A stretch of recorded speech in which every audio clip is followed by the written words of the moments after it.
এবার একটা বিরল প্রতিভা তোমাদের সামনে তুলে ধরবো, সেটা কি বলে দাও মা? ইলিশ মাছের লেজা ভাজা। এটা আমি খাবো কাটা না বেছে, এবং সব শেষে কাটাগুলো একসাথে বের করব, ঠিক আছে? তোমরা কিন্তু, তোমাদের কাছে একটাই রিকোয়েস্ট, তোমরা এটা করতে যেও না। এটা আমি ছোটোর থেকে এইভাবে খেয়ে অভ্যস্ত, তাই আমি তোমাদেরকে দেখাচ্ছি, ঠিক আছে? স্টার্ট করি। 3, 2, এবং 1 কত তাড়াতাড়ি খেতে পারি সেটাও দেখতে। স্টার্ট।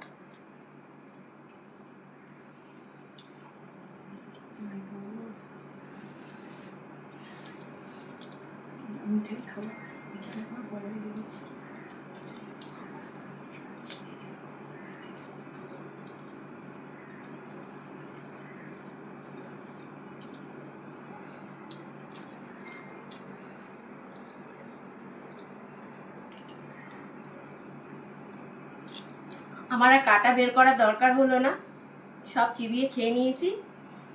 আর যদি ভিডিওটা তোমাদের ভালো লাগে লাইক কমেন্ট করো, কিন্তু কেউ বাড়িতে ট্রাই চেষ্টা করো করো না। আমার গলা সুরসুর করছে, তুমি খাচ্ছ।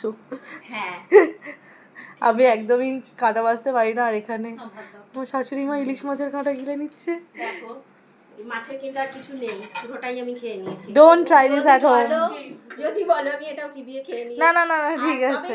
তবে এই কারণে আমার নিজের আপনজনেরা আমার আরেকটা নাম দিয়েছে, আমাকে বিড়াল বলে, যেহেতু আমি মাছটা এইভাবে খাই। না, কেউ ট্রাই করো না প্লিজ, এটা হ্যাঁ। একদম এক্সপার্টের কাজ, এটা তোমাদের দ্বারা হবে না।